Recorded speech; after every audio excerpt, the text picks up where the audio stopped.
আপনাদের অনেকের প্রশ্ন হইতে পারে, হুজুর দাওয়াতের ভাষা যদি নরম হয় তাহলে আপনাদের হযরত মাওলানা মামুনুল হক দামাত বরকাতুহুল আলিয়া উনি গরম ভাষায় বক্তব্য দেন কেন? প্রশ্ন হতে পারে। কি হতে পারে? প্রশ্ন। এবার আমার সাথে বলেন, বলেন মুনাফিকদের বিরুদ্ধে, জালেমদের বিরুদ্ধে কঠোর হওয়া আল্লাহ আদেশ করেছেন। কি আদেশ করেছেন? এবার বলেন জালেমদের বিরুদ্ধে, মুনাফিকের বিরুদ্ধে সতর্ক বার্তা হিসাবে কঠোর ভাষা প্রয়োগ করা কোরআন কোন সূরা কত নম্বর আয়াত? এই আয়াতে আল্লাহ বলেন, ইয়া আইয়ুহান নাবিয়্যু জাহিদিল কুফফারা ওয়াল মুনাফিকিনা ওয়াগলুজ আলাইহিম। নবী আপনি কাফের মুনাফিকদের বিরুদ্ধে লড়াই করেন, ওয়াগলুজ আলাইহিম তাদের বিরুদ্ধে কঠোর হন। কি হন? ওয়াগলুজ, কঠোর হন, আলাইহিম তাদের বিরুদ্ধে। তাহলে মুনাফিকদের, তাহলে আমাদের দেশের কোন আলেম যদি মুনাফিকদের বিরুদ্ধে, জালেমদের বিরুদ্ধে আর মাজলুমের পক্ষে কঠোর ভাষা ব্যবহার করেন, এটা দোষণীয় না, বরং এই কথাও কোরআন সুন্নায় পাওয়া যায়। এবার প্রশ্ন হলো, মাওলানা মামুনুল হক হাফিজাহুল্লাহ সহ আরো অনেকে যেই ভাবে, যেই পদ্ধতিতে, যে স্টাইলে বয়ান দেয়, দেখি এই স্টাইল হাদিসে আছে কিনা। যদি থাকে আজকের পরে আর কেউ সমালোচনা করবেন না।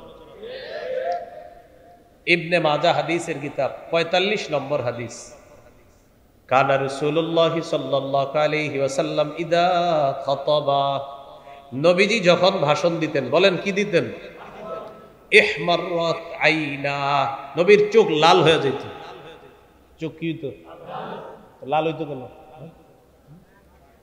ওয়া আলা সাউতুহু, নবীর আওয়াজ উঁচু হয়ে যেত। কি হইতো?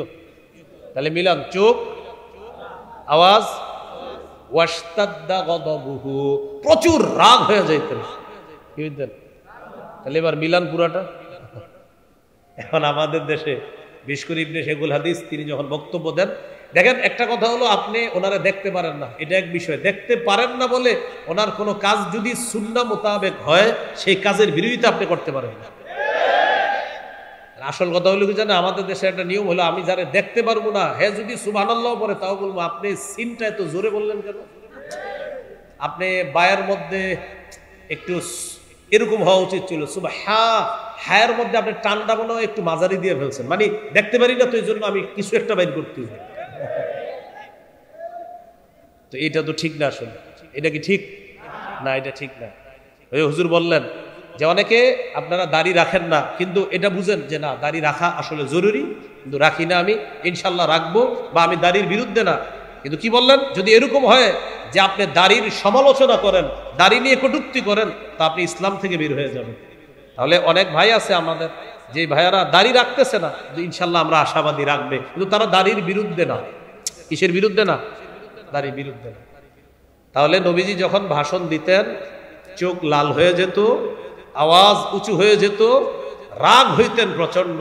কান্নাহু মুনদিরু জাইশিন, যেন নবীজি কোনো দলকে সতর্ক করতেন, সতর্ক বার্তা দিতেন, এমন ভাবে আল্লাহ রাসূল ভাষণ দিতেন। সূরা তাহা ৪২, ৪৩, ৪৪ নম্বর আয়াতে আল্লাহ বলেন, ইযহাব আনতা ওয়া আখুকা বিআয়াতি ওয়া লা তানিয়া ফি যিকরি।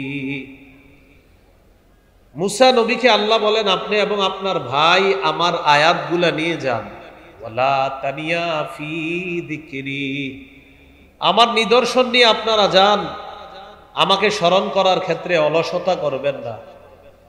ইযহাবা ইলা ফিরআউনা ইন্নাহু তাগা, আপনারা দুইজন ফেরাউনের কাছে যান, ফেরাউন নাফরমানি করেছে, সীমা লঙ্ঘন করেছে। ফাকুলা লাহু কাওলাল লায়্যিনাল লাআল্লাহু ইয়াতাযাক্কারু আও ইয়াখশা, আপনারা দুইজন ফেরাউনের সাথে নরম ভাষায় কথা বলবেন, নরম ভাষায় দাওয়াত দিবেন। হয়তো ফেরাউন উপদেশ গ্রহণ করবে, না হয় ভয় করবে। বলেন তো কোন ভাষায় কথা বলতে বলছে আল্লাহ?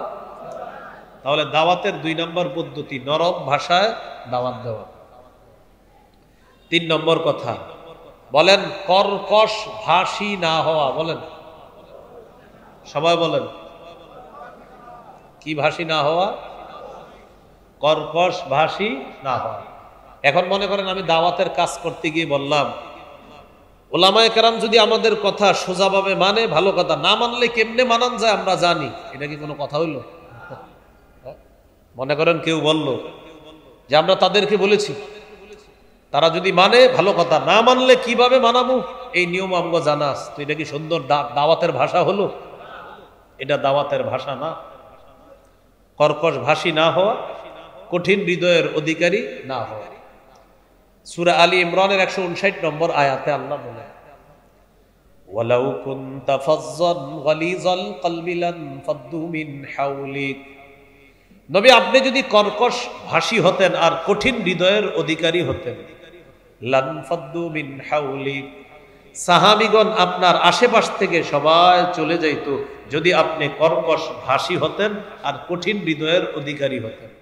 সূরা নাহাল 125 নম্বর আয়াত, 14 পারা 20 নম্বর পৃষ্ঠা আল্লাহ বলেন, উদউ ইলা সাবিলি রাব্বিকা বিল হিকমাতি ওয়াল মাউইযাতিল হাসানাহ ওয়াজাদিলহুম বিল্লাতী হিয়া আহসান। নবী আপনি আপনার রবের রাস্তায় দাওয়াত দেন কৌশলের সাথে, উত্তম ওয়াজের মাধ্যমে আপনি দাওয়াত দেন।